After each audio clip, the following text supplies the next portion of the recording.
Bom dia a todos. É uma grande alegria continuar aqui o Fórum Rio Empreendedor, realizado pela Associação Comercial do Rio de Janeiro. Eu me chamo Humberto Mota Filho, vou ser o moderador desse painel, que realmente é uma grande alegria a gente poder contar com todas essas personalidades e lideranças aqui do mundo ESG, né? Eu agradeço, então, sem mais delongas, aí vamos começar a apresentação dos painelistas. João Laudo de Camargo, coordenador geral do IBGC. Muito obrigado pela presença ao amigo e ao que eu sempre costumo falar. João Laudo é um grande incentivador do capital cívico, sem ele não há governança, né? Professor, desembargador, professor de todos nós, José Torres Pereira Júnior, presidente do Fórum Permanente de Gestão Pública Sustentável da EMERGE, Escola da Magistratura do Rio de Janeiro. Pedro Brito, gerente executivo de ecossistemas de inovação das Centrais Elétricas Brasileiras. Muito obrigado pela presença, Pedro Brito. Ele tem boas notícias a dar para a gente hoje aí, e não é só das Centrais Elétricas Brasileiras que saem as energias do Pedro, a gente vai ver também que tem outros projetos aí. E o nosso querido Jorge Peron, a Firjan, né, que é a nossa parceira aqui, cada vez mais próxima, o que é muito bom para a gente. Gerente de sustentabilidade da Firjan, ele tem muitos dados para passar para a gente hoje. O Jorge, agradeço muito a presença, espero que volte sempre aqui para casa, viu, Jorge? É uma alegria tê-los. Agradecer a presença de todos aqui, todos os convidados e todos os presentes aqui hoje. E vamos tentar aqui aproveitar essa mesa de gala, né, tentar esticar um pouco o tempo até 1h, se a coordenação permitir, esse pedido do humilde moderador aqui, para que vocês possam aproveitar. Já fez o Paulo Ganini ali, muito bom contar com a sua presença, Paulo. Então, sem maiores delongas, eu gostaria de passar... só dizer uma coisa. Aqui, quando a gente pensa em governança, eu queria começar umas palavras iniciais. A gente tem várias formas de abordar o tema, né? Eu gosto muito de falar em decisões estratégicas. Essa agenda ESG é uma agenda, não é uma agenda de futuro, é uma agenda de presente. O presidente Barack Obama, que foi uma pessoa que certamente teve que usar de muita governança, estratégia, teve que tomar decisões realmente complexas, ele tem duas expressões que eu gostaria de compartilhar e, com isso, passar a palavra para o Jorge. A primeira é que nem porque você tem um martelo grande, todo problema é um prego. Então, isso serve para a governança, né? Às vezes a gente acha que tem um martelo grande, então todo problema é um prego. Para você fazer governança, você tem que tomar boas decisões, tem que ter dados, né? Esses dados precisam ter baseados em evidências, você precisa ter coalizões, você precisa ter consensos, né? Isso tudo não se constrói do dia para a noite, você precisa aprender com seus erros, né? E para tudo isso existe ciência, existe uma caixa de ferramentas. Essa caixa de ferramentas, ela não é só um martelo, tem um repertório ali de ferramentas. Hoje a gente tem o relato integrado, hoje a gente tem as cartilhas do IBGC, hoje a gente tem a autorregulação, tem o B3, tem os próprios fundos, né?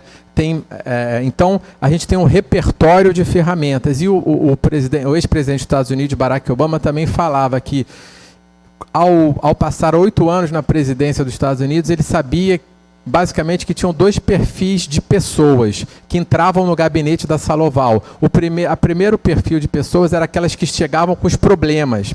O outro perfil de pessoas é aqueles que chegavam com as soluções. A gente quer acreditar que o Fórum Rio Empreendedor, e vocês todos são empreendedores, chegam com as soluções. A gente também quer passar uma agenda positiva, né? É claro que os problemas existem, mas a gente está aqui nessa casa de Mauá, essa casa que, graças a Deus, eu vim há 30 anos com meu pai, que foi presidente, a gente teve o Rio no Real, teve o Viva Rio, teve o Disque Denúncia, ajudou na agenda ainda do Fórum 92, né, aqui, que se realizou no Rio de Janeiro. Então, a gente pensando em soluções. E eu gostaria muito, então, ao agradecer mais uma vez a presença de todos, começar essa manhã com esse espírito aí empreendedor e focando nas soluções. Muito obrigado ao Dr. Jorge Peron, gerente de sustentabilidade da Firjan. A palavra é sua. Bom, Humberto, muito obrigado pelo convite. Inicialmente, agradecer à Associação Comercial do Rio de Janeiro pelo convite, pela oportunidade de participar, né, do Fórum Rio Empreendedor e principalmente desse painel que trata, né, tem como tema central o ESG. É bom saber também como esse tema tem despertado interesse e curiosidade, né? Haja visto o público que está presente aqui, que não é pouco, né? Saudar, né, o desembargador Gessé, né, na pessoa dele, todos os presentes aqui no palco e que vão dividir o painel. A Federação de Indústrias do Rio de Janeiro, desde o início do segundo semestre de 2020, entendeu que o tema ESG era um tema estratégico para o desenvolvimento do Estado do Rio de Janeiro, desenvolvimento dos negócios no Estado, no Rio de Janeiro e no Brasil. Nós fizemos um exercício, né, junto com a pandemia, a Federação fez um exercício para mapear temas considerados de tendência na percepção de empresários. E saíram 3 temas principais que nós, a partir do segundo semestre de 2020, começamos a desenvolver: transformação digital, Lei Geral de Proteção de Dados e ESG. A partir daí, criamos, né, um grupo de trabalho empresarial com 10 grandes organizações, 10 grandes empresas nacionais e multinacionais com atuação aqui no estado do Rio de Janeiro.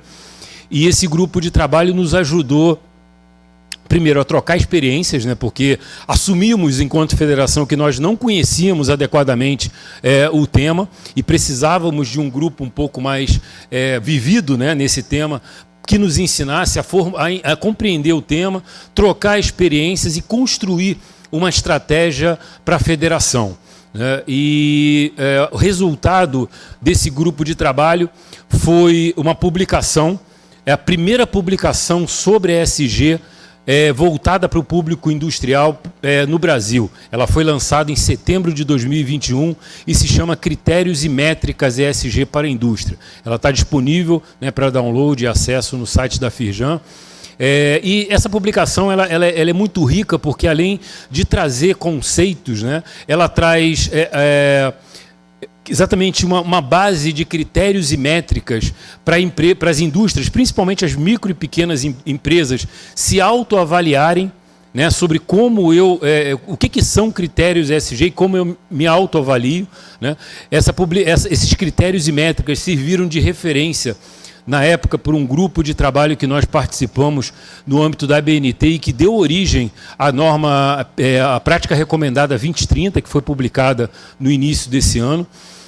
E também essa publicação de setembro de 2021 traz o resultado de uma pesquisa empresarial sobre ESG. Foi a primeira pesquisa aplicada no meio empresarial, publicada no Brasil, e na época contou com a participação de 67 grandes organizações, e ali tinha, né, a percepção do entendimento sobre ESG e quais eram os grandes desafios que as empresas na época tinham sobre ESG.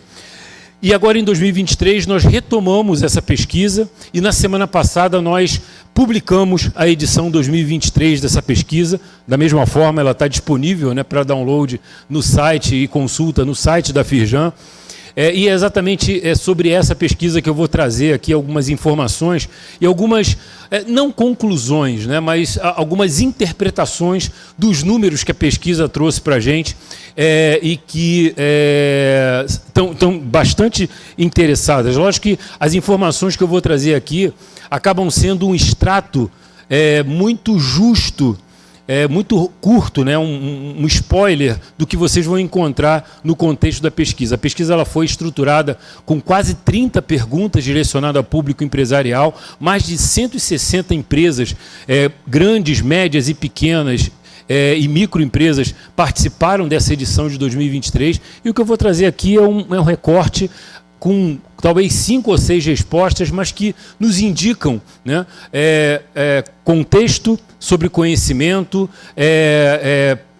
trabalho, que a percepção de trabalho e da importância do tema pelas indústrias, e principalmente o que as indústrias entendem como o futuro do desdobramento do trabalho ESG. E lógico que algumas dessas informações vão servir para os painéis seguintes, para os debates seguintes. Os resultados dessa pesquisa, elas não representam dados e informações importantes somente para a indústria, mas também elas servem para a federação definir estratégias de atuação nesse tema para os próximos anos. Então, a pesquisa vai ser utilizada não só para as indústrias e pelas indústrias, e como a gente espera, mas também como elementos de direcionadores da estratégia da Firjan para esse tema.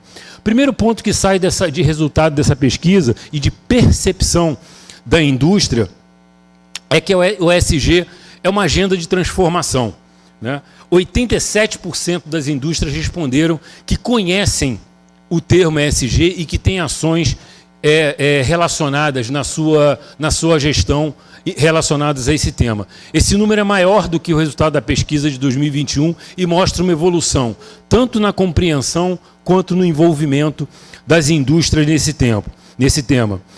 Uma outra coisa que sai como resultado da pesquisa é a percepção de que ESG é uma jornada e que essa jornada tem que ser feito não pelas empresas, pelo topo da cadeia ali, né,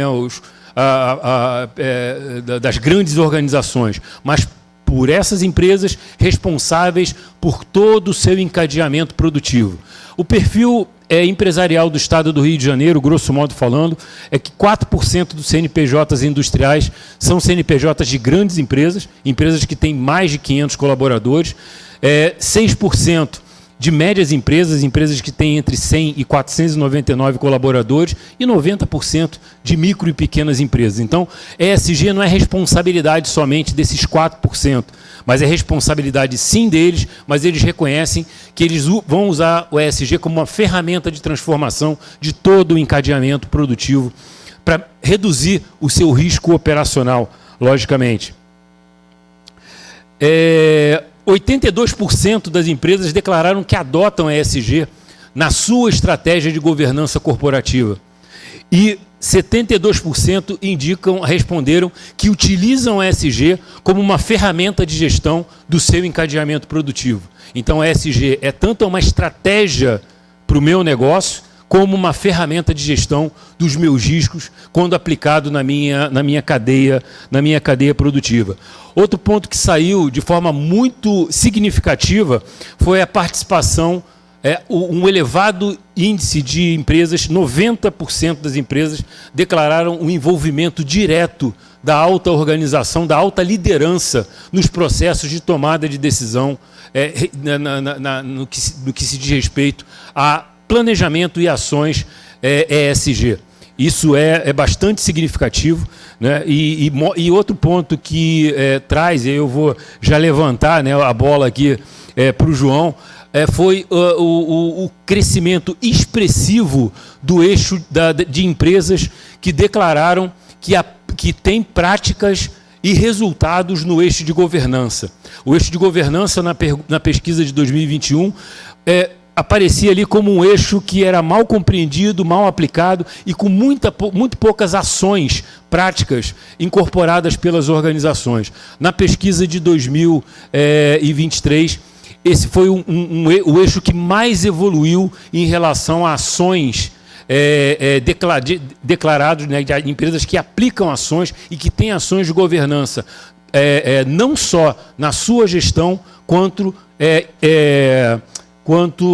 critérios aplicados e critérios de governança aplicado ao seu encadeamento produtivo. Isso foi uma grata satisfação, né, a gente vê o amadurecimento desse eixo em relação ao desenvolvimento desse eixo na pesquisa. Já encaminhando para o fim aqui,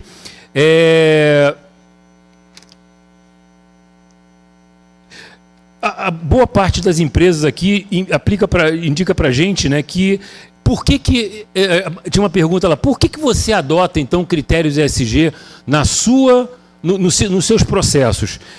Mais de 65% das empresas indicaram que elas adotam os critérios ESG na sua gestão de negócio para melhorar a sua imagem e reputação junto ao seu público de interesse. Ou seja, ESG é definitivamente um elemento de percepção dos stakeholders, sejam eles colaboradores, sejam eles consumidores, investidores, né? Então, o público em geral, ele percebe valor e por isso é um impulsionador para as empresas adotarem boas práticas ESG. Quase 50% das empresas indicaram que utilizam ESG como ferramenta de gestão para o seu encadeamento produtivo e também como gestão de risco e compliance, porque aplicar ferramentas ESG, critérios e métricas ESG, tanto no meu processo quanto na gestão dos meus fornecedores, é uma prática indicada pela minha política de compliance e pela minha política de integridade. Ou seja, ESG faz parte da minha estratégia de negócio. Definitivamente, ESG entra na minha estratégia de negócio.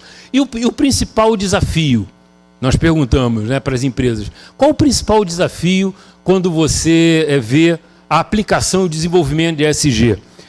Quase 55% das empresas responderam que o maior desafio que elas têm é de encontrar fornecedores que atendam os critérios ESG adotados pelas corporações. Ou seja, eu, empresa, já utilizo o critério ESG na minha governança, na minha gestão, só que eu tenho dificuldade, ou seja, a minha barra de exigência, né, meu nível de exigência em critérios ESG é elevado, só que eu não consigo encontrar fornecedores e parceiros comerciais que atendam esses mesmos critérios. Ou seja, eu também reconheço o meu papel como organização, como 4% ali da pirâmide, de alavancar, desenvolver, mobilizar os meus parceiros comerciais, né, os meus parceiros comerciais.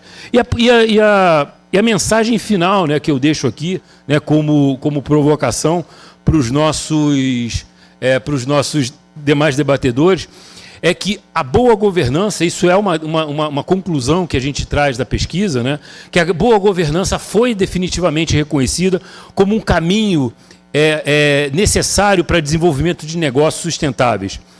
Uma vez que a percepção da aplicação ESG, já que é uma jornada, é uma aplicação agora, mas de resultados de longo prazo.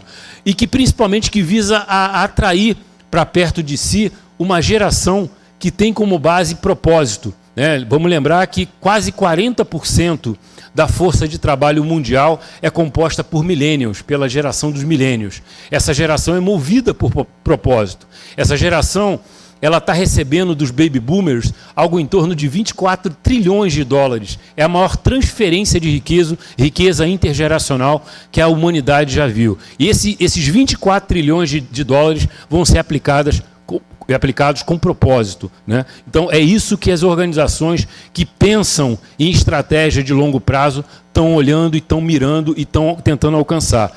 E a entrega de valor que essas organizações que incorporaram definitivamente a ESG na sua estratégia de negócio querem alcançar é essa nova geração de investidores, acionistas, colaboradores e consumidores de uma forma geral. É disso que trata a ESG. ESG não é operação, ESG é estratégia de negócio com agregação de valor e com mobilização de todo um conjunto de stakeholders movido por propósito. Agradeço a atenção de vocês e espero que o nosso debate seja rico. Muito obrigado. Acho que foi muitos dados aqui, né, e dados muito interessantes que a gente pode explorar, e a gente quer que seja um debate. Então, eu ainda vou ver se a gente consegue aqui a extensão do tempo para que a gente possa ter uma interação de qualidade. Afinal de contas, governança também é interação de qualidade. No Rio de Janeiro, se 90% das empresas, né, são empresas pequenas e médias, né, ainda assim, esse assunto já chegou para as pequenas e médias e a associação tem um papel muito importante em fazer esse debate avançar e as empresas, né, nessa geração dos milênios, aí receberem investimentos, receberem mais riqueza e circular essa riqueza. Se falou aqui em cadeia de valor, né? O IBGC está conosco desde a década de 90 aqui no Brasil, avançando as melhores práticas de governança. E por quê? Porque, como a gente falou aqui da ferramenta, né, a governança não é só um martelo grande. Eu posso ter um martelo grande, nem todo problema é um prego. Né? Dentro da minha cadeia de valor, com quem eu me relaciono, né? Qual é o meu ciclo de vida do meu produto ou do meu serviço, né? Quais são os maiores riscos? Então, muitas vezes as pessoas precisam não só do que está na lei, mas de boas práticas para poder se manter atualizado, se manter lucrativo, né, com olho no futuro. Quais são as tendências? Dentro desse sentido, e dentro dessa cadeia de valor, a gente não pode ter aquela, e principalmente na agenda ESG, aquela decisão equivocada de que, uma vez, se eu tenho governança, se eu tenho compliance, eu não vou cometer erros. Não, os erros serão cometidos, os planejamentos serão revistos. A governança ela vem exatamente por isso, né? Escândalos eventualmente aparecerão, mas se você tem uma boa governança e um bom compliance, se você tem boas práticas, a tendência é a sua organização ser resiliente, né? Ser duradoura, ser longeva. E eu acho que o IBGC, aqui, o nosso querido João Laudo Camargo, tem muito para a gente falar dessas boas práticas. Recentemente tivemos o lançamento da 6ª edição das melhores práticas de governança, com um olhar muito mais amplo do que só a sociedade anônima, a empresa de capital aberto. Eu acho que o IBGC começa a lançar esse olhar para os vários segmentos e certamente, João Laudo, agora a palavra é sua, você vai poder explorar também isso. Bom dia a todos, é um prazer estar aqui. Humberto, obrigado pelo convite. Parabenizo a Associação Comercial do Rio de Janeiro pelo Fórum do Rio Empreendedor. Saúdo aqui meus companheiros aqui de painel, o desembargador Gessé Torres, meu professor em 1987-88, o Jorge Peron e o Pedro Brito. O IBGC já tem a sua jornada, começou em 95, e num ambiente de parceria que foi aqui mencionado, nós interagimos muito com a Associação Comercial, com a própria Firjan, e a Eletrobras é uma associada nossa antiga, e sempre nos recebeu muito bem. E a própria Emerge, o desembargador Gessé, nós já, no passado interagimos bastante, então eu fico muito contente em rever todas essas entidades aqui nesse painel.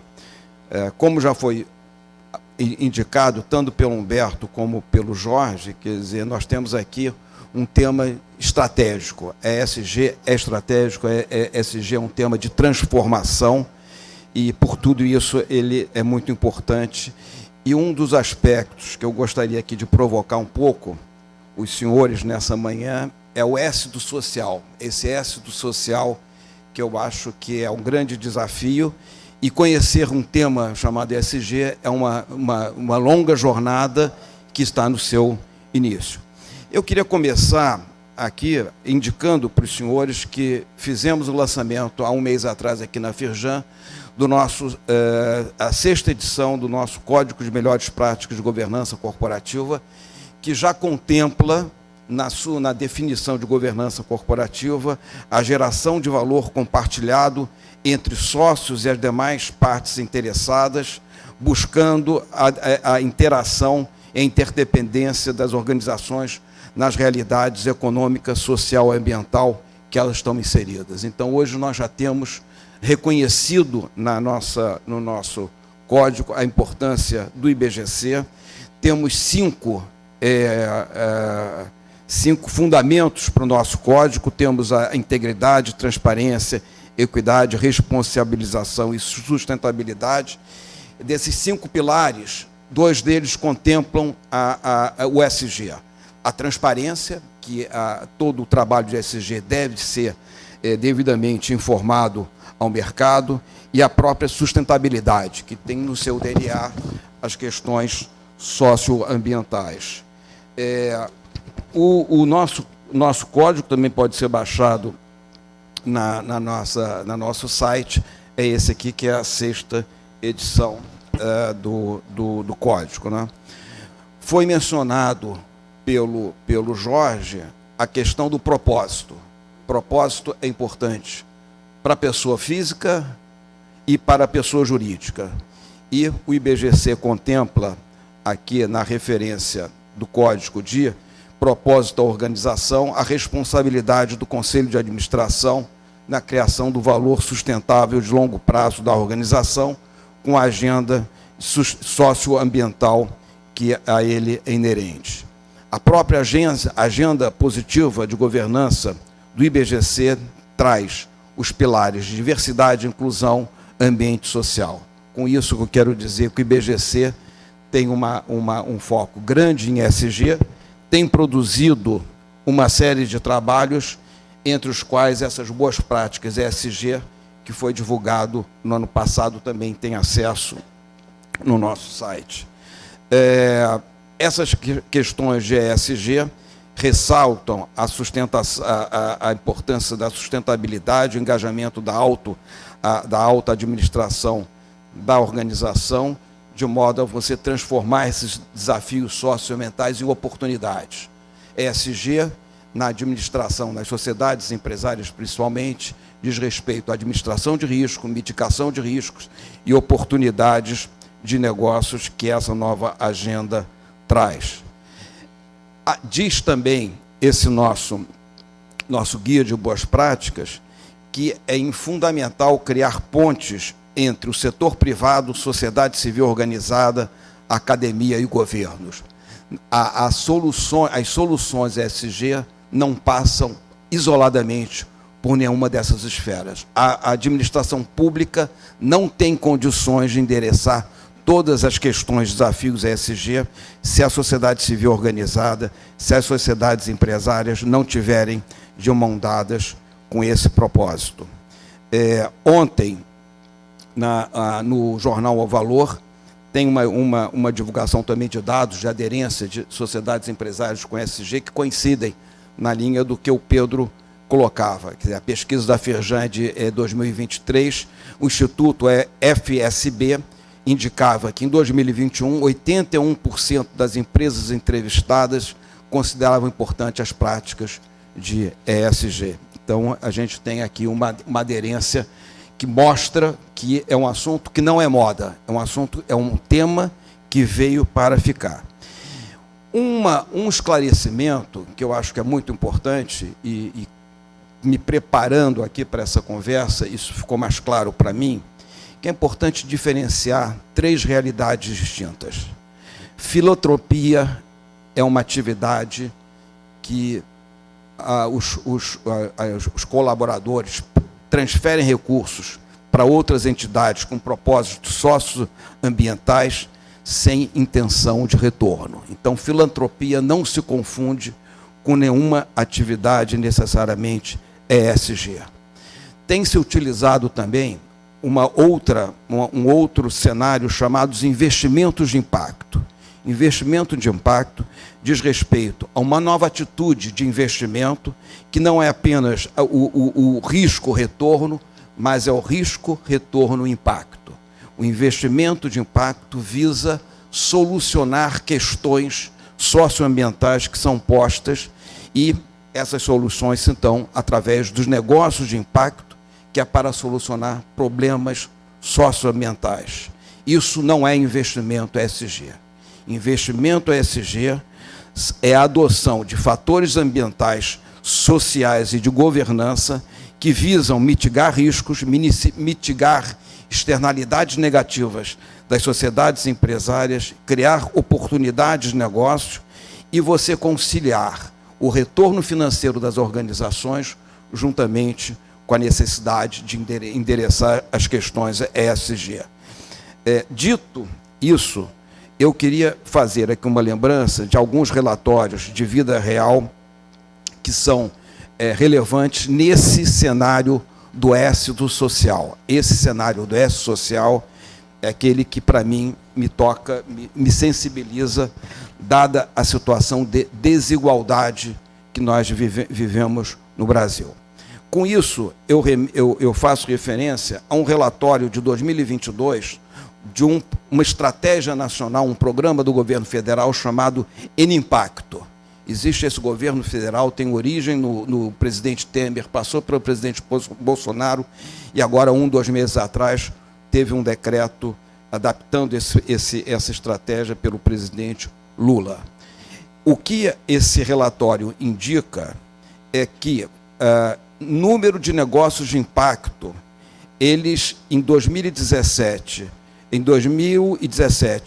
eram de 579, em 4 anos depois, em 2021, era de 1.272, 120% de aumento.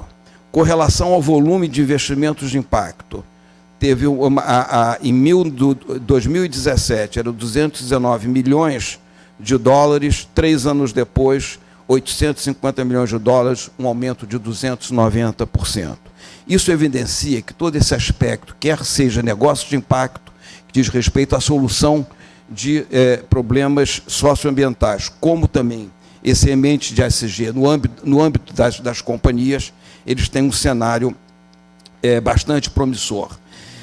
Olhando um pouco também para essa parte de ampliação de ofertas de capital, a respeito dessas necessidades socioambientais, começam a aflorar no país os fundos de investimento de participações, com foco em negócios de impacto, e pelo BNDES, que o Berto participa do banco, tem o Blended Finance, que é uma outra origem de financiamento de negócios.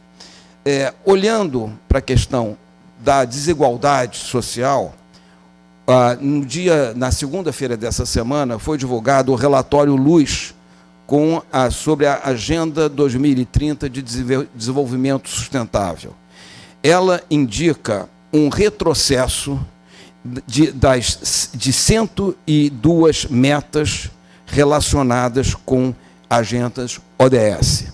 Isso representa 60% de programas ODS que têm retrocesso. Isso mostra o quadro de desigualdade que nós vivemos e a necessidade desses assuntos serem endereçados, quer pelos negócios de impacto ou quer pela agenda ESG das próprias empresas. Essa semana também foi divulgado a evolução do investimento social corporativo no Brasil. Houve um decréscimo no valor do volume de investimento social corporativo de 6,1%, com um valor de 4 bilhões que foi aplicado no ano de 2022 em investimentos sociais. Comparando com 2021, e aí um pouco aí, Jorge, para a sua indicação, as empresas do setor industrial caíram em 12% de aplicações de volumes ESG. De outro lado, esse próprio relatório da evolução do investimento social corporativo indica que 0,80% do lucro bruto das companhias é utilizado para investimentos sociais. Dentro desse cenário que, olhando para o futuro, e aqui na Casa de Mauá, eu fico perguntando o que nós podemos fazer, o que as sociedades empresárias podem fazer. Tem 2 publicações importantes e recentes desse ano. Essa é uma delas, Guia para as Empresas, como combater a desigualdade no Brasil, do Instituto Ethos. Isso eu recomendaria para os senhores, também está disponível no site do Ethos, que seria o guia das empresas, que seria esse engajamento. A sociedade civil, as sociedades empresárias, o governo e as instituições do terceiro setor. Uma outra publicação importante é essa publicação aqui, Tackling Inequality, uma agenda para Business Action. Isso também serve como uma referência que nós podemos utilizar para saber qual é a contribuição que as empresas podem dar para essa pauta das desigualdades sociais. Olhando, então, para o futuro, o que eu queria deixar aqui registrado com os senhores são 9 considerações que me parecem muito importantes. Primeiro é a consciência da urgência social que nós nós vivenciamos. Quer dizer, existe um contexto que isso me traz uma angústia, e quando eu penso em angústia, eu me lembro do desembargador Gessé Torres, porque eu era aluno dele, como eu disse, e numa aula eu fazia algumas perguntas e o professor fez um comentário: existe uma alma angustiada entre os alunos. Então, essa angústia que hoje eu tenho vem desde 1987. O senhor me ajudou um pouco a diminuí-la, mas a desigualdade social é imbatível. O outro aspecto é o propósito. O propósito é fundamental. O propósito é o que guia a pessoa jurídica e que é o propósito que nos motiva. O propósito que motiva o ser humano de dar atenção ao próximo. É isso que nós precisamos. Precisamos também desenvolver o sentido da ética, daquilo que é certo e errado, das virtudes, e nós precisamos ser corajosos para enfrentar esses desafios. A mobilização da sociedade civil organizada é fundamental.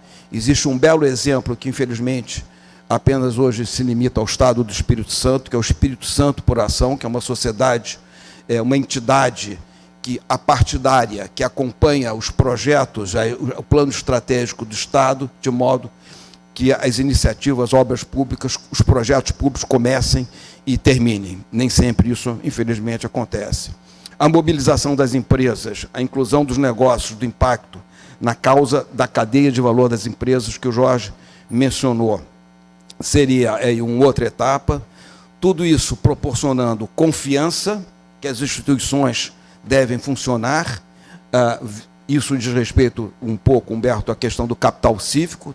Nós temos confiança nos parceiros, nos outros, nos desconhecidos, que nós tenhamos um bom ambiente de negócios e, o que é mais importante, agir. A gente precisa não só falar, precisamos agir buscando a eficácia, a eficiência e a efetividade. Infelizmente, temos uma tradição de gastar mal o dinheiro. O dinheiro público é mal gasto, o dinheiro público não apura a efetividade da entrega, da transformação que se faz necessária. Precisamos medir o resultado e só com ação, efetividade, eficácia e eficiência, medindo o resultado, a gente pode transformar, e nós precisamos transformar, principalmente aqui no estado do Rio de Janeiro, e a Casa de Mauá, eu não tenho dúvida alguma. É um belo ponto de partida e de chegada de transformação. Humberto, sucesso.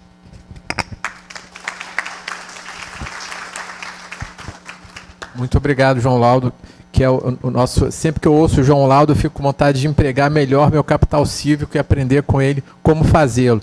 Então, todos aqui presentes, né, que não são membros da Casa de Mauá, da Casa do Empreendedor, caso queiram sê-los, é sempre um prazer.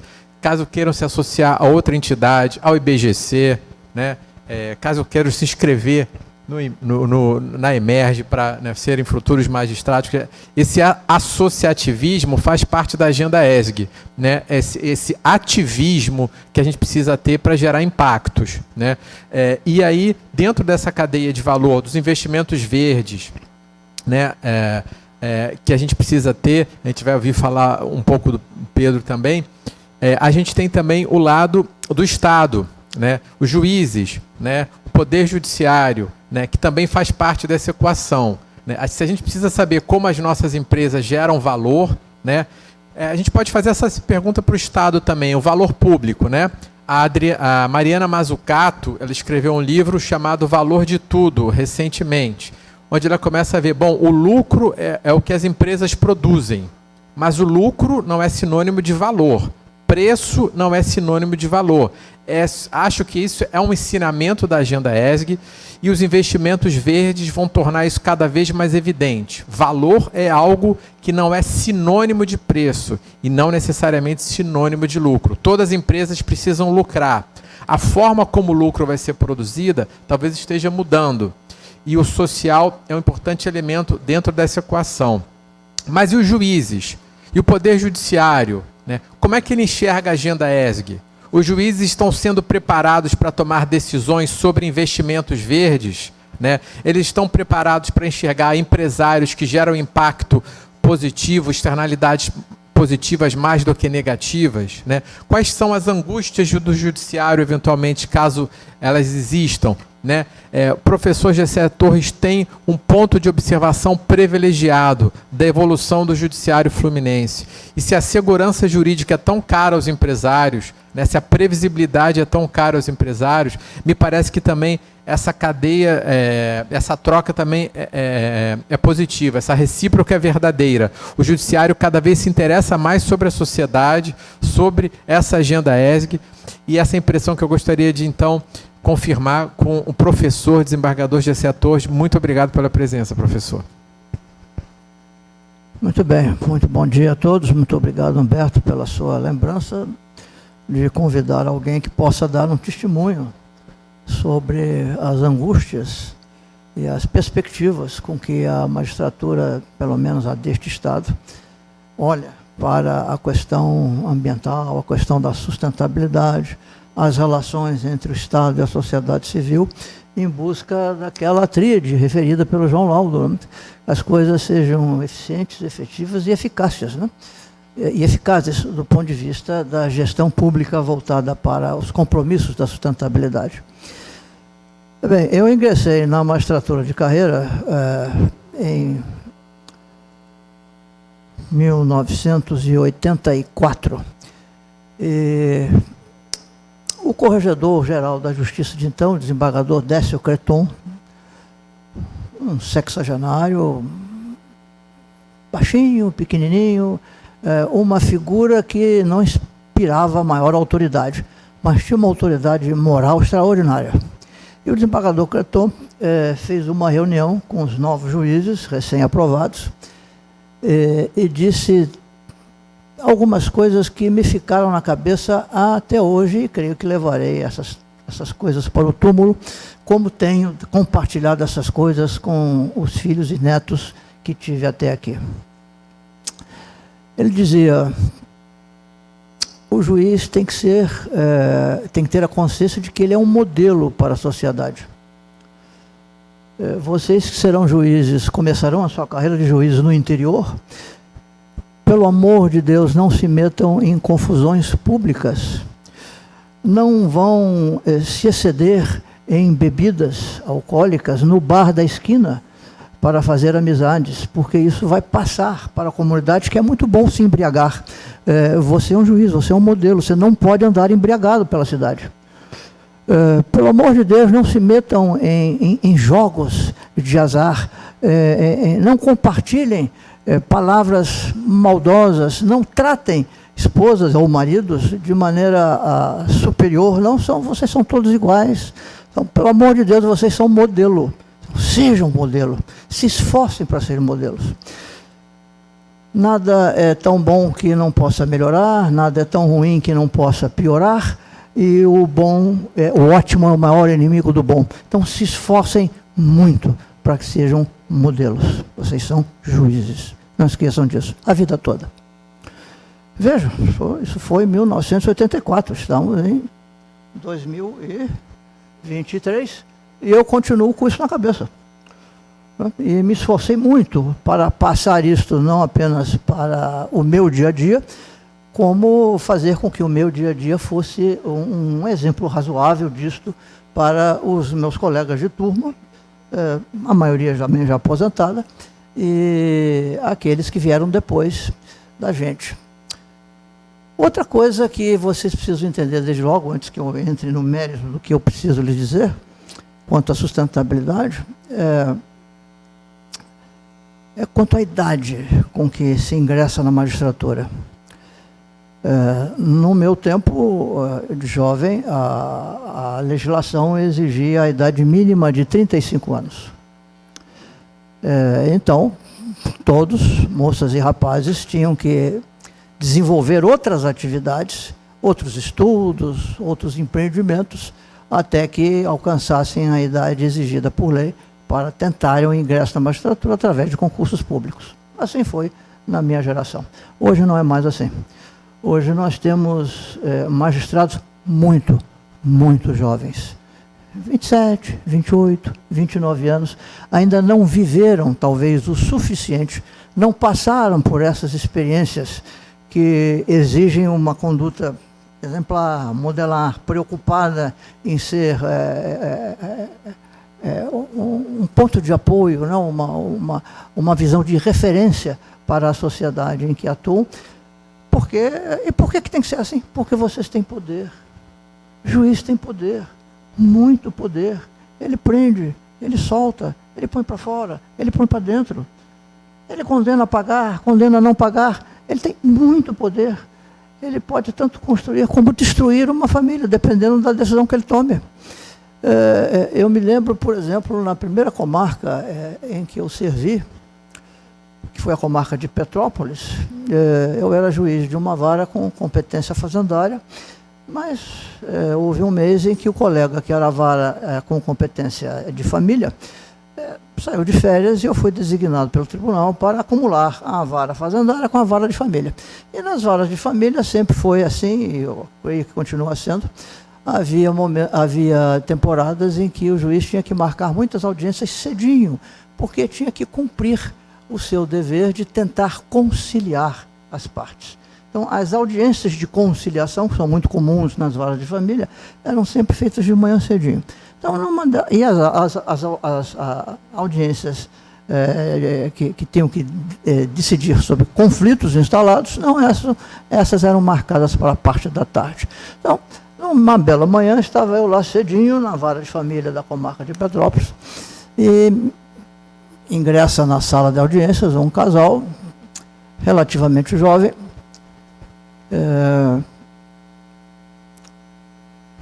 e eu logo disse: vocês têm filhos? Sim. E querem se separar? Não estão preocupados com o que vai acontecer com os filhos? Aí ele disse: não, doutor, eu ando meio patife e ela tem toda a razão de não querer mais continuar casada comigo. Eu disse: meio patife? Olhei para a promotora, uma jovem promotora, né?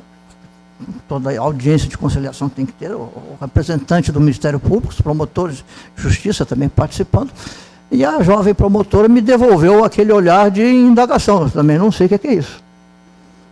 O que é isso? Meio patife? Eu não sei. Bem, mas o juiz, como é que vai julgar alguma coisa, alguém, sem entender o que está acontecendo? É impossível, o juiz tem que entender o que está acontecendo. Aí eu tentei puxar assunto com aquele cidadão. Ele disse: o senhor anda meio patife, faz muito tempo isso? E fui tentando puxar, e tal. Mas o senhor já consultou um médico, já viu o que pode ser? Quem sabe, meio patife, para ver se ele me dizia coisas que eu pudesse deduzir, das quais eu pudesse deduzir o que é ser meio patife. E ele: não, é isso mesmo, são coisas da vida, doutor. Eu estou meio patife mesmo, ela tem razão, é melhor separar. Aí a moça, em geral, nessas audiências, fica muito claro que as mulheres, em geral, têm uma alma muito mais perceptiva desses conflitos, muito mais do que a alma masculina. A mulher disse: doutor, ele está meio patife mesmo, mas só que em casa, na rua ele não é meio patife, não. Na rua ele encara todas, agora, em casa, não. E eu não aceito mais isso. Então, cada um de nós tem que seguir o seu caminho. Eu olhei para a promotora, entendeu? Entendi, tá bem. Não, seu fulano, quem sabe se o senhor consultasse um médico, um psicólogo, né? Um bom amigo, quem sabe antes de ir embora para casa do seu trabalho, passava num barzinho, tomava uma coisinha assim estimulante, quem sabe o senhor chegaria mais animado em casa e essa história pudesse ser diferente. Então, vamos fazer o seguinte: não vamos continuar a audiência, não, vamos dar um tempinho nessa história, só o senhor pensa bem, toma suas providências, e na outra semana a gente volta a conversar. Terminou a audiência, saíram, foram embora. Na manhã seguinte, estava lá um sujeito sem audiência marcada, à espera que eu chegasse na vara. Eu disse: doutor, posso lhe falar uma coisa? Claro, doutor. O senhor tinha razão. Conversei muito com um amigo meu, antigo, antes de ir para casa, tomei uma coisinha forte no bar, fui para casa e deu tudo certo. Deu tudo certo e não há razão para eu ir embora, não. Eu quero continuar casado, quero continuar cuidando dos meus filhos. Muito bem. E assim foi. E o tempo passou, nunca mais soube deles, até que um belo dia eu estava num bar da rodoviária de Petrópolis, que eu subia e descia, eu morava no Rio, mas subia e descia diariamente para cumprir as minhas funções de magistrado em Petrópolis. E eu tinha àquela altura 38, 39, 40 anos de idade. E estava lá tomando um cafezinho no bar, esperando o ônibus, e vem alguém me bate no ombro. Doutor, o senhor está lembrado de mim? Eu acho que sim, mas certeza não tem, porque a gente atende muita gente. Eu posso lhe pagar um café? Por quê? Lembra da história do meu patife? Como aquilo deu resultado na minha vida, como os filhos evoluíram, como eu estou bem com a minha mulher. Foi uma maravilha. Eu sou eternamente agradecido àquilo que o senhor fez por mim. Me deixe pagar o seu café. Com muito prazer. Vamos tomar um café juntos. Bom, esse pequeno cenário de experiências que se multiplicam no dia a dia da vida de um magistrado, que tem que atender milhares de casos, centenas ou milhares de processos, diz a estatística do CNJ, Conselho Nacional de Justiça, que hoje estão em tramitação em todos os tribunais de justiça do país mais de 80 milhões de processos. Então, é uma vida que você leva o tempo todo vendo conflitos, tendo que resolver conflitos, da mais variada natureza. E se você também não estiver em condições de apaziguá-los, compreendê-los, orientá-los, você corre o risco de aumentar esses conflitos. Você vai aumentar os conflitos. Então, essa sempre foi a minha preocupação, e até que também, como já era professor antes de ingressar na magistratura, o desembargador Cláudio Viana de Lima, também já falecido há alguns anos, foi o criador da Escola da Magistratura do Estado do Rio de Janeiro, me chamou e disse: olha, você é professor há muitos anos, né? Sei, muitos tempos que eu sou professor, você não quer vir trabalhar com a gente aqui na Escola da Magistratura? Com muito prazer. Sempre dei muita aula. Hoje eu tenho ex-alunos meus que são desembargadores, procuradores, porque eu sempre dei muita aula na minha área, na minha disciplina, que é direito público, direito administrativo, direito constitucional. E, claro, desembargador, com muito prazer. E assim foi. Comecei também na década de 80 ainda a dar aulas na Escola da Magistratura. Então, estou chegando ao ponto que eu separei para passar para vocês. E essa experiência toda minha de julgar, de presidir audiências, conversar com pessoas em situação de conflito, sejam pessoas físicas ou pessoas jurídicas, seja em varas de família, de fazenda, criminais, todo tipo de conflito que vocês possam imaginar, constitui o dia a dia de um magistrado. Eu achei que teria uma contribuição a dar e fui progredindo nessa contribuição voltada especificamente para a magistratura e cheguei a outra conclusão. O juiz sozinho terá muita dificuldade em ter uma compreensão desses desafios sociais, culturais, políticos, econômicos. A escola tem que ajudar, e não pode ter apenas a preocupação de transmitir conhecimento jurídico, estritamente jurídico. O que diz a ordem legal, o que dizem as leis, a Constituição e as leis. Não, isso ele já deve estar estudando no dia a dia para resolver os seus processos, como já deve ter estudado muito para prestar concurso e ser aprovado, senão não passa. O índice de aproveitamento dos concursos para juiz é pequeníssimo. A minha turma tinha 30 e poucos aprovados em mais de 200 que entraram para o concurso. A minha turma foi até uma turma boa de aprovação. Havia turmas com mais de 100, 200 candidatos, passavam 1, 2 candidatos. Então, é algo muito exigente se você precisa ter na sua cabeça apenas o conhecimento jurídico, o que diz o direito. Ponto final, nada mais interessa. Não, tudo mais interessa. Para você fazer uma boa aplicação, ter um bom entendimento sobre uma solução juridicamente sustentável para terminar um conflito, você tem que ter uma visão da cultura, uma visão social, uma visão econômica, uma visão política que o habilite a entender o que está acontecendo, o que é meio patife, o que está acontecendo, para você poder chegar a uma boa definição e ajudar a encontrar uma boa solução. Essa questão da sustentabilidade, então, começa a ter, de uns 15 a 20 anos para cá, uma importância cada vez maior no dia a dia do judiciário, não só aqui, como em outros países e em outros estados. E a Escola da Magistratura começou a sentir isso, a perceber isso, e me incumbiu disso. Escuta, você tem essa cabeça para essas coisas, você gosta disso, né? Mais ou menos, né? A vida me ensinou muita coisa, continua me ensinando todo dia e tal. Tá bom, o que vai ser? Vamos fazer aqui um fórum permanente, ao lado de outros fóruns permanentes. A Escola da Magistratura tem mais de 40 fóruns permanentes, os mais variados assuntos. Então, vamos fazer aqui um fórum permanente só sobre governança sustentável, para você ir passando isso para os juízes. Não apenas em aulas, mas em material didático, material de ensino, experiências. Promova websites, né? Então, depois da pandemia, isso se tornou o dia a dia, né? Encontros pelo Zoom com profissionais que tenham um conhecimento aprofundado dessa matéria e possam repassar isso em debates, em exposições, ao longo de 2 horas, né? A gente convoca, os juízes assistirão, isso facilita também a vida do juiz. O juiz é sempre um atrapalhado de horário, né? Ele está sempre com compromissos. Tem audiência marcada aqui, audiência marcada ali, nunca se pode prever quanto vai durar uma audiência, né? Pode durar pouco, pode durar uma tarde inteira, né? Pode ir até pela noite, depende do assunto, depende da disposição das partes, das testemunhas, da conduta do juiz, depende de muita coisa. Então, você fazer esses encontros, né? Websites sobre sustentabilidade, levar pessoas especialistas sobre o tema e darem o seu testemunho, e os juízes ouvindo aquilo, depois fazendo as suas indagações, e não apenas o juiz. O juiz não é sozinho nas suas decisões, não deve ser. Isso é outra coisa que a cabeça do juiz custa entender um bocadinho. O juiz precisa de ajuda, ele precisa de ter bons serventuários, bons analistas, bons peritos à sua volta em matérias especializadas, que lhe deem boas sugestões, bons laudos, boas indicações. Ele não é um homem sozinho, uma mulher sozinha, ele tem que enxergar o mundo e tudo que está à volta dele, dentro daquele conflito que ele tem que julgar.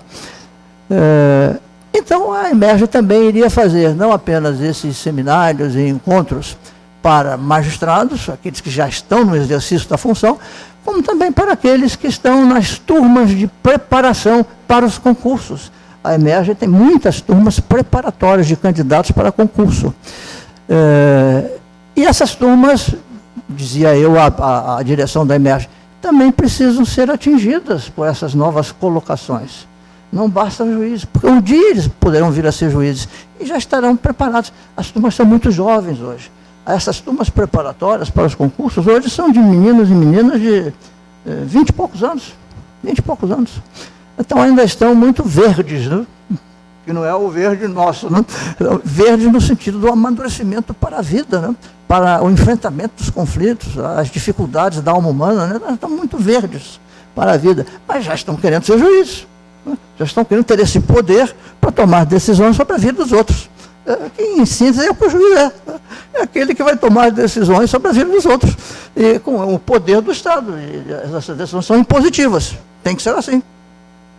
Sim, tem que ser assim, ponto final. Quem não estiver satisfeito, que recorra. Então, e quem examina o recurso? Juiz. Né? Num outro degrau, né? Num outro patamar, mas todo mundo é juiz. Com essa cabeça de ter poder para tomar decisões impositivas para a vida alheia. Então você tem que procurar atingir com esse discurso da sustentabilidade não apenas quem já é juiz, como aqueles que estão querendo vir a ser juízes e ainda são muito jovens. E como mudou aquela regra da idade mínima dos 35 anos, hoje temos juízes também muito jovens, você tem que pensar nisso também. Ele, muito jovem, já tem poder. Muito jovem. Menos de 30 anos já tem poder. Poder desse tipo, de impor, de exigir, impor. Você está preparado para isso? Às vezes sim, mas a maioria não. Aí depende muito da formação que cada um teve, da sua família, dos seus valores, depende muito, mas eu tenho a impressão que a maioria precisa de amadurecer mais, mas já é diferente, a regra do jogo hoje é outra, Então, o último concurso de juízes que ingressou na magistratura, Humberto, tinha moças e rapazes de 26, 27, 28 anos. Então, estariam preparados? Tenho as minhas dúvidas. Então, vamos ajudar que a Emerge ajude, especialmente esses, a que se preparem para os desafios do exercício da magistratura diante da tese da sustentabilidade. Como vamos colocar isso? Não basta falar de experiências pessoais. O magistrado, aquele que quer vir a ser magistrado, ele tem muita necessidade de ter livro, material, autores importantes, eminentes, conceituados, né? O magistrado gosta disso, de ler esse tipo de livro. Tá bom, então procura dali. Encontramos um livrinho, que é com ele que eu vou encerrar a nossa conversa, do professor Juarez Freitas, que é um eminentíssimo professor de Direito Público na Universidade Federal do Rio Grande do Sul, professor de Direito Administrativo, mas também um tanto filósofo do direito. Ele fez a sua pós-graduação e pós-doutor, né? Ele foi doutor e pós-doutor por universidade alemã, onde já está o filho dele. Eu cruzei outro dia com o Juarez, né, em mensagens. O Juarez me contou sobre essa história do filho dele. Juarez, a mulher dele é procuradora do Estado e ele é professor universitário e tem um escritório de advogado. Olha, você é fantástico, é um autor fantástico, um professor fantástico, tudo é fantástico, mas a sua grande obra é o teu filho, porque na idade dele, ele conseguir ser aprovado num exame para disputar bolsa numa universidade alemã, conseguir aprovação, já fala alemão, está lá, né, escrevendo em alemão, falando alemão, já começando a dar aulas até em alemão. É a tua grande obra e da tua esposa. É um garoto bom este. Mas ele já é maduro. Não pensa você que ele está só preocupado em estudar, não. Ele já é maduro, ele já tem uma visão boa da vida. É a tua grande obra. E o Juarez Freitas, exatamente porque é uma pessoa que leva muito em conta essas coisas que desafiam o dia a dia das sociedades contemporâneas, ele escreveu este livro com o título Sustentabilidade e Direito ao Futuro. É uma obra tão primorosa sobre este assunto, mas com uma conotação jurídica e interdisciplinar, né, a partir do direito que outras disciplinas podem trazer de contribuição para a sustentabilidade, o entendimento da sustentabilidade, que esta obra recebeu a medalha Ponte de Miranda da Academia Brasileira de Letras Jurídicas. Eu tenho a terceira edição desta obra, de 2016, e resolvi, bom, eu vou dar assim uma visão geral, um panorama geral, né, um perfil geral dos problemas que o juiz, o judiciário enfrenta no dia a dia, mas vou fechar com o fechamento que o Juarez fez exatamente neste livro, meia dúzia de páginas. Então, é um livro de 350, 370 páginas.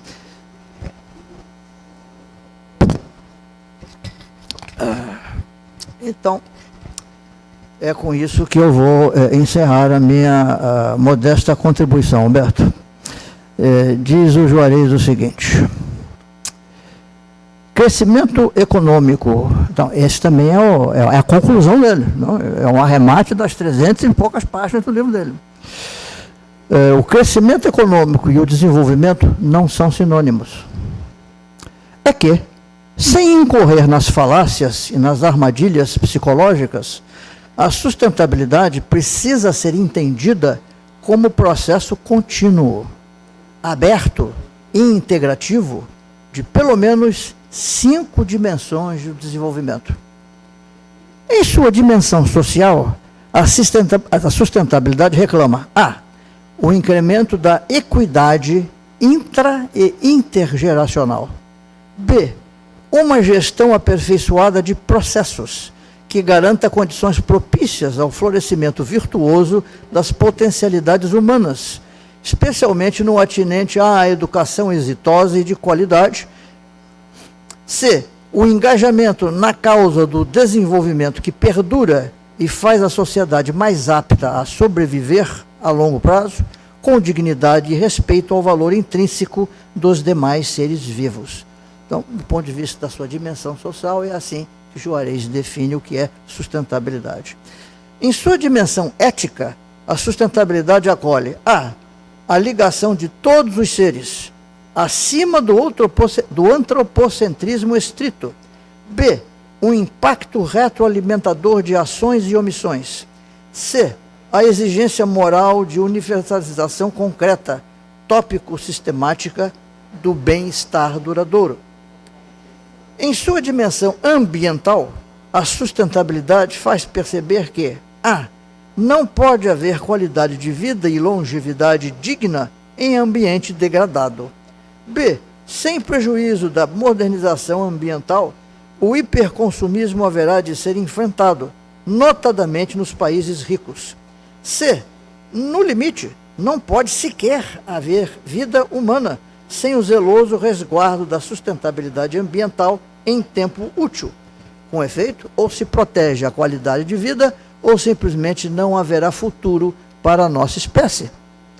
Em sua dimensão econômica, a sustentabilidade reforça que a. É indispensável lidar adequadamente com custos e benefícios, diretos e indiretos, assim como efetuar o pertinente trade-off entre eficiência e equidade intra- e intergeracional. B. A economicidade implica o combate ao desperdício lato sensu, bem como o incremento de poupança pública, da responsabilidade fiscal e do limite regulatório do poder público e privado, tendo toda e qualquer propriedade que cumprir função social, econômica, ética e de equilíbrio ecológico. C. A regulação do mercado precisa acontecer de maneira que a eficiência guarde comprovada e mensurável subordinação à eficácia. Em sua dimensão jurídico-política, a sustentabilidade assume as feições de a. Princípio constitucional, imediata e diretamente vinculante, artigo 225, parágrafo 3º e artigo 170, inciso 6 da Constituição da República, que gera, por exemplo, um novo direito e uma nova interpretação jurídica propícia ao Estado sustentável. B. Norma que determina, a partir da revisão de titularidades, admitidos os direitos de gerações futuras, a eficácia intertemporal dos direitos fundamentais de todas as dimensões, não apenas os de terceira dimensão. C. Critério que permite afirmar a antijuridicidade das condutas causadoras de danos intrageracionais e intergeracionais, tais como as práticas deploráveis do patrimonialismo, entre outros vícios. Como se observa, a sustentabilidade não é somente uma campanha transitória, mas realmente acarreta uma nova agenda. A título de recapitulação, ei-la em grandes traços: adoção de novo estilo de trabalho dos operadores do direito, especialmente na seara ambiental, como rede cooperativa e unificada. A nova sistemática de licenciamento ambiental em processos com duração razoável e esclarecimento federativo das competências. Segurança energética, com o redesenho do plexo normativo regulatório, no intuito de incentivar seriamente as energias renováveis. Reconstituição jurídico-institucional da matriz de transportes, alinhada com prioridades de longo espectro. Obrigatoriedade de licitações e contratações sustentáveis, com apuração de custos diretos e indiretos, externalidades. Tributação corretiva, sem finalidade arrecadatória e regressiva, a par de incentivos fiscais destinados a projetos comprovadamente sustentáveis. Educação de qualidade, inclusive para o consumo. Financiamentos públicos e privados conferidos de maneira sustentável, sob pena de formação de bolhas creditícias. Combate à degradação ambiental. Saneamento como dever improtelável. Planejamento democrático sem violência, uso racional das propriedades, aplicação expandida dos princípios da prevenção e da precaução, enfrentamento incessante, sem condescendência, das várias causas de poluição letal, controle participativo do orçamento ecoeficiente e eficaz, rejeição do fundamentalismo irracional de mercado, aceleração do trabalho formal e decente, fixação de políticas intertemporais regulatórias consistentes, cultura avessa ao extrativismo puro e simplista, com fomento a negócios inclusivos e verdes e inserção de melhores indicadores do desenvolvimento. Então, em síntese, é o que a Escola da Magistratura está procurando colocar na consciência e nas reflexões dos seus alunos a partir dessa obra muito indicada, muito compulsória, muito compulsada do professor Jorai Freitas. Muito obrigado, desculpe o avanço da hora.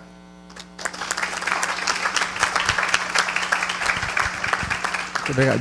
Desculpe interrompê-lo, é porque eu estou na posição ingrata aqui dentro dessa mesa de craques aqui, de controlar o tempo. A gente começou já um pouquinho fora do nosso horário. Queria agradecer muito o professor desembargador Gessé Torres e parabenizar a Emerge e o Fórum da Sustentabilidade. E já se falou aqui em transição energética, em desafio intergeracional, né, nessa cadeia de valor, como é que a gente gera valor. Pedro Brito, gerente executivo de ecossistemas de inovação das Centrais Elétricas Brasileiras. Eu gostaria de lhe passar a palavra. Eu tenho algumas perguntas aqui que depois da intervenção do Pedro, a gente vai poder colocar para vocês, caso a gente consiga vencer o desafio da fome também, né? Vou tentar ser breve aqui. Obrigado, Humberto. Obrigado a todos aí. Eu sei que está tarde. E eu estava ouvindo aqui a história do professor Gessé, né, desde a promessa que ele fez no início. Vou tentar animar aqui a galera aqui, que ele fez de, né, ser um exemplo, coisa e tal. Contou a história do meio patife. E a história termina num bar. Eu achei que ele fosse mostrar para o senhor qual que foi a bebida que ele tomou, né? Mas ainda bem que foi só um café. Mas, bem, eu estou, né, gerente lá, executivo de ecossistemas na Eletrobras. E vou tentar conectar, tentar falar um pouco da Eletrobras e vou vestir um outro chapéu aqui. Eu vi o Paulo Ganimi aqui, ele me lembrou do que a gente já vem há 2 anos, né, Paulo, juntos aí num processo junto ao MIT de criação de regiões empreendedoras, que é o MIT REAP. E hoje eu estou também como presidente do Rio Energy Bay, que foi um instituto criado no âmbito desse programa do MIT. Qual que é o propósito dele? Pegando tudo que foi dito aqui sobre a visão das empresas sobre SG, transição energética, sustentabilidade, a abordagem que o João fez também sobre o olhar social, né, essa inclusão de todos os stakeholders, todas as partes interessadas, né, no âmbito de uma empresa, e o drama também dos empreendedores. Quando a gente fala de empresa de energia, empresa de infraestrutura, sempre tem uma barreira de entrada, seja para empreendedores, seja para startups, né? As próprias universidades também, a gente percebe que os trabalhos de pesquisa das universidades muitas vezes são ensimesmados, né? São papers que são feitos e muitas vezes não tem uma aplicação prática dentro da economia real. A questão também do capital, né? O direcionamento do capital para coisas que são produtivas para o Brasil, e a própria formação na técnica, a formação profissional desses empreendedores. E aí vem o modelo do MIT, que a gente aplicou em 2020, ainda quando eu estava em Furnas, né, fui diretor em Furnas lá por 4 anos, e a gente fez junto com a Universidade Federal do Rio de Janeiro, o Paulo Ganimi representando o governo, a gente fez junto com empreendedores aqui, startups empreendedores aqui do Rio de Janeiro também, e capital de risco. E qual que é a ideia de um ecossistema que funcione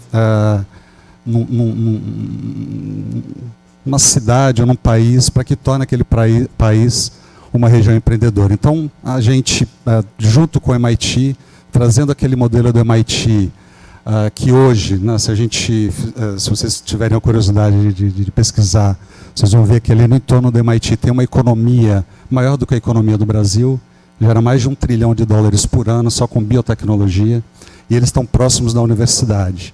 E a gente não vê esse tipo de proximidade de empreendedores, de startups, de empresas junto às universidades. A gente tem programas que não existem no mundo. Por exemplo, na ANEEL tem o programa de P&D, né, que as empresas são obrigadas a aplicar uma alíquota da sua receita operacional líquida em pesquisa e desenvolvimento. Não conseguem porque não tem empreendedores, não conseguem porque as universidades não conseguem utilizar todo o recurso. Né, utilizam parte do recurso. E não conseguem porque as universidades também não estão preparadas para desenvolver pesquisa aplicada.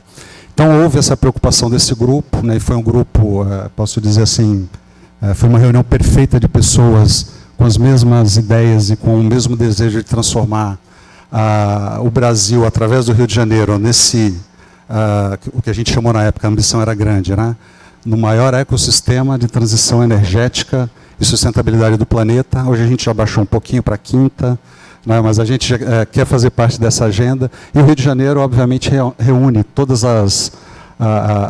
os predicados para que isso aconteça. Né? As maiores empresas de energia estão aqui no Rio de Janeiro. Né? Você tem um grupo de fundos muito forte, as melhores universidades também, a Universidade Federal do Rio de Janeiro, em algum momento foi considerada uma das melhores do mundo também em pesquisa. Você tem vários empreendedores, então nada melhor do que a gente trazer essa metodologia para o Rio de Janeiro e fazer do Rio de Janeiro isso que a gente está chamando de capital mundial da transição de energia e sustentabilidade. Nesse programa de 2 anos, né, acabou agora em agosto, a gente fez um mapeamento aqui de quais seriam os entraves, né, para que isso de fato acontecesse, e os desafios são grandes, a gente viu aqui nas pesquisas. A gente edificou 3 intervenções estratégicas aqui no Rio de Janeiro, todas elas atacando um desses pontos que eu falei. O primeiro, a gente criou um programa hoje, o maior programa de formação empreendedora privada do mundo, que a gente chama de Energin, e é um programa em transição energética e sustentabilidade. A gente já treinou mais de 900 empreendedores, e é um programa de formação básica de empreendedorismo que vai até a formação de empresas, startups, que tem a chance de lá na frente a gente atrair um outro braço desse grupo, que é o braço financeiro, né, de fundos, capital de risco, para investir nessas empresas, e as próprias empresas, as corporações. Só lembrando, né, que esse modelo de ecossistemas, e aí acho que casa muito com o que foi dito, acho que pelo João, você tem que ter todos os atores envolvidos para que a coisa aconteça. Não adianta você só ter pequenos grupos, ou só o interesse da universidade, só o interesse do governo, ou só o interesse das empresas. Se você não reúne todo esse povo junto, no mesmo ambiente, a coisa não acontece. Então o modelo tem governo, corporações, empreendedores, capital de risco e universidades. Então a gente identificou, primeiro, a falta de empreendedores, várias empresas formando seus fundos de venture capital, só que quando ia procurar startups não existiam. Né? Dentro das mais de 35, acho que hoje já são 50 mil startups no Brasil, você tem menos de 10%, acho que menos de 5% das startups em energia. Então vamos fazer um programa de formação empreendedora de startups para que a gente tenha onde aplicar o dinheiro que a gente está colocando aqui dentro das empresas para capital de risco, para venture capital. Então a gente criou primeiro essa interação estratégica que a gente chama de energia. O segundo é o seguinte, as startups têm dificuldade de entender onde é que está o capital. Muitas delas querem acessar capital, querem acessar as empresas, mas onde é que está? A gente também fez, dentro desse programa do Rio Energy Bay, um playbook de investimentos. Então foi feito todo o mapeamento de onde estão as fontes de receita, de onde estão os fundos de venture capital, onde estão os programas setoriais, para que elas tenham acesso, saibam como acessar, tenha toda ali uma metodologia para fazer esse tipo de aplicação. E o terceiro, aí falando agora já do Rio Energy Bay, que é o instituto que hoje eu presido, você criar um centro de gravidade, um catalisador disso que dê sustentação àquele programa que começou em 2021. Então a gente criou nesse ano, em fevereiro, aqui no Rio de Janeiro, o Instituto Rio Energy Bay, justamente para replicar esse modelo de formação empreendedora, de atrair as empresas. Ele já nasce grande, porque dentro do MIT RIP a gente tinha Eletrobras, Petrobras e Vibra, né, cada uma das maiores dentro dos seus próprios segmentos. Né, a Eletrobras é a maior empresa de energia elétrica da América Latina, a Petrobras a 3ª maior petroleira do mundo, e a Vibra a melhor, considerada a melhor distribuidora do Brasil. Então elas foram as corporações que vieram como mantenedoras do Instituto Rio Energy Bay. As 16 universidades aqui do Rio, as maiores, e acho que as melhores também, já estão com suas cartas de intenção assinadas. Né? No braço governo, a gente tem conversado e tem tido um apoio muito grande aqui da Prefeitura do Rio de Janeiro. Existem tratativas para que a gente ocupe alguns espaços, ou um espaço público aqui para funcionamento do Instituto. Então já tem a participação do governo via Invest Rio também. Temos 3 fundos grandes de investimento lá atuando, mas a ideia é que seja o que a gente chama de backbone organization, né, nesse programa do MIT, que já fez 10 anos esse ano, seja um dos maiores do mundo. O da Escócia tem 700 membros. O nosso hoje deve estar em torno de pessoas, de partes que já assumiram um compromisso, e aqueles que já manifestaram intenção, em torno de 20 a 30. Mas a gente quer ser maior e quer replicar esse modelo em todo o Brasil. Esse modelo de formação de ecossistemas. Acho que o problema nosso hoje aqui é entender quem são os atores de cada um desses ecossistemas e colocar todo mundo junto dentro de uma organização para conversar, para criar uma cultura empreendedora. O Brasil, assim, dentre os países que a gente pesquisou e que a gente interagiu, ele ainda tem muito aquela cultura, e o Rio também, por razões óbvias, a cultura do funcionário público, né? Todo mundo quer... eu ouvi ali até a abertura de que o brasileiro é empreendedor, ele é, mas talvez por uma necessidade do que propriamente por uma vontade. Então é de fato criar uma cultura empreendedora através desse instituto. É um instituto único no Brasil, a gente não tem nada parecido. A gente tem no mundo, né? Mas no Brasil é algo que não é uma associação, porque ela não defende o interesse dos seus associados. É de fato um instituto que quer catalisar, né, uma cultura empreendedora, trazer todos os atores desse ecossistema e, a partir dali, a gente mudar, e essa ideia, a ambição é grande, mudar a maneira em que se faz negócios, em que se inova e que você aplica capital aqui no Rio de Janeiro. Já tem dado sucesso, já tem dado resultados, né? A gente já acelerou e já formou pelo menos 10 startups com potencial de se tornarem, no futuro, unicórnios dentro desse ambiente.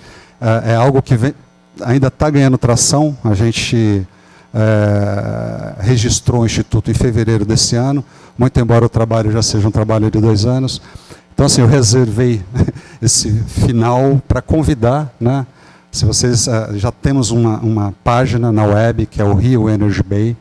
Então, vocês vão ver lá, já tem um playbook de investimentos, já tem uma apresentação do que é o Instituto, e convidar, acho que a própria associação, né, o consulado dos Estados Unidos aqui no Rio de Janeiro, para vocês verem como que é a formação de ecossistemas, né? A gente vai de uma Petrobras, Eletrobras e Vibra ao consulado do Rio de Janeiro, interessado em participar do Instituto para formar esse ambiente empreendedor aqui no estado, no município do Rio, no estado, e expandir isso para todo o país. O próprio consulado se interessa, e acho que a própria associação. Eu tive o privilégio de ser conselheiro aqui do Comitê Jurídico da Associação aqui da Comercial do Rio de Janeiro. 2019 e 2020 foi um ano meio turbulento, a minha participação não foi efetiva, e confesso que eu sou advogado de formação, né, fiquei aqui até... Quase vocês me convenceram a voltar para a profissão, mas eu ainda mantive aqui a vontade de contribuir de fato, né, com a formação desse novo Brasil, vamos chamar assim, do novo Rio de Janeiro. Não sou do Rio, mas o Rio de Janeiro é fácil de você se apaixonar e ficar ligado aqui à cidade. Nada melhor do que você fazer esse tipo de coisa num estado, num município que tem essa vocação de criar essa energia, né, para as coisas evoluírem. Então, para mim é um privilégio, um prazer cumprir o meu horário. E obrigado, Humberto, obrigado a todos, obrigado a vocês que tiveram paciência de ficar aqui até o momento.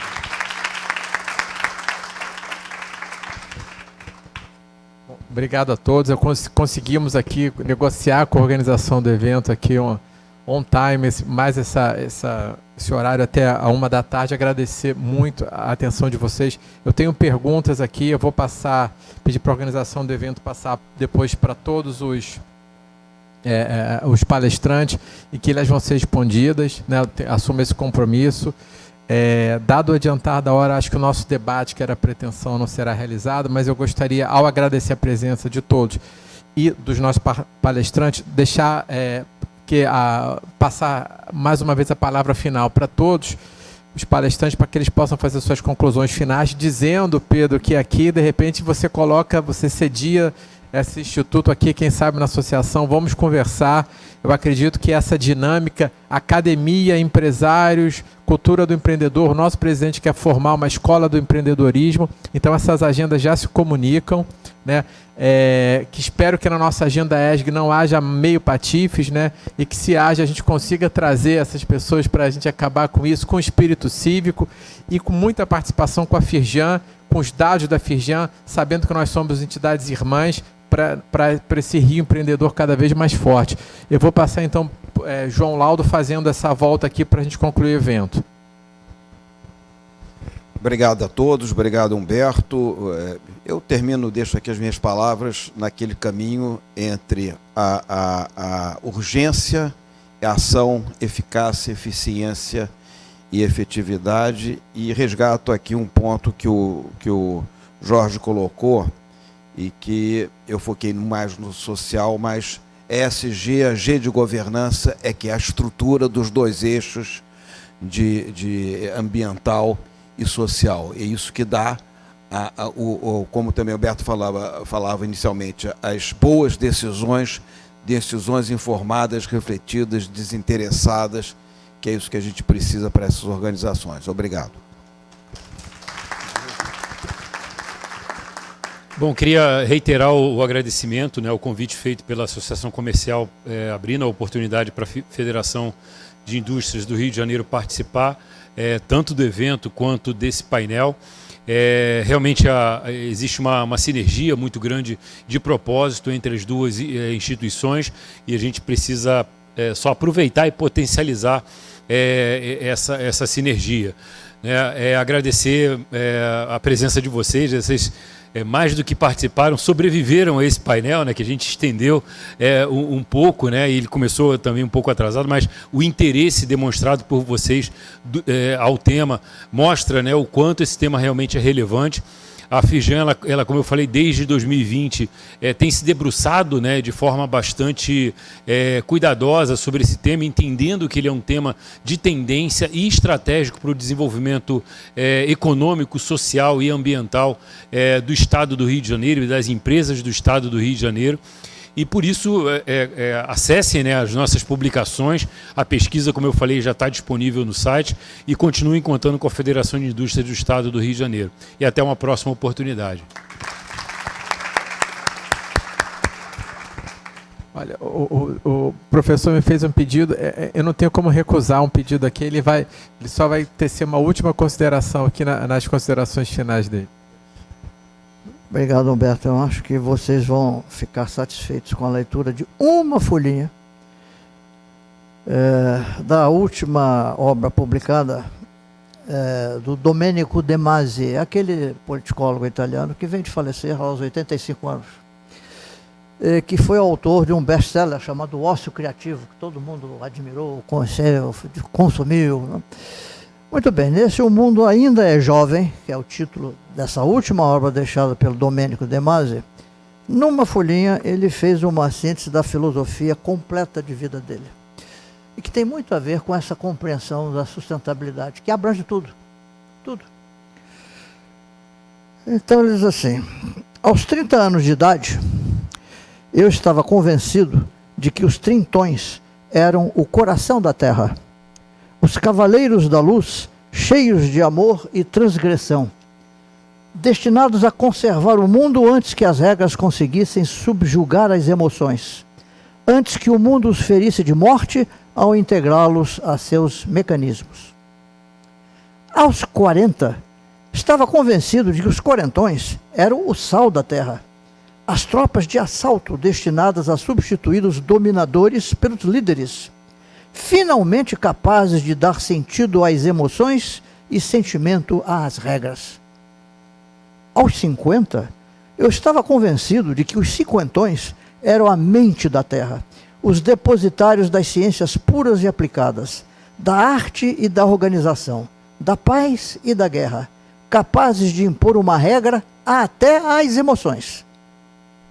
Aos 60, estava convencido de que os sessentões eram a síntese da Terra, o estuário das dialéticas, o ponto de convergência do máximo de indignação com o máximo de tolerância, em que a emoção e a regra, cansadas de batalhar, finalmente se casam, compondo uma totalidade.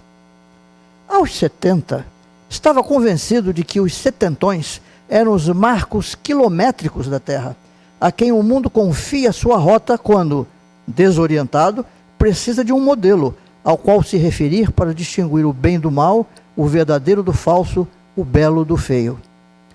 Aos 80, estou convencido de que minha geração é a energia da Terra, os dispensadores de coragem e equilíbrio, os cultores intransigentes da justiça e da alegria, os amantes conscientes das obras e dos dias, um pouco mais próximos da morte e, portanto, um pouco mais enamorados da vida.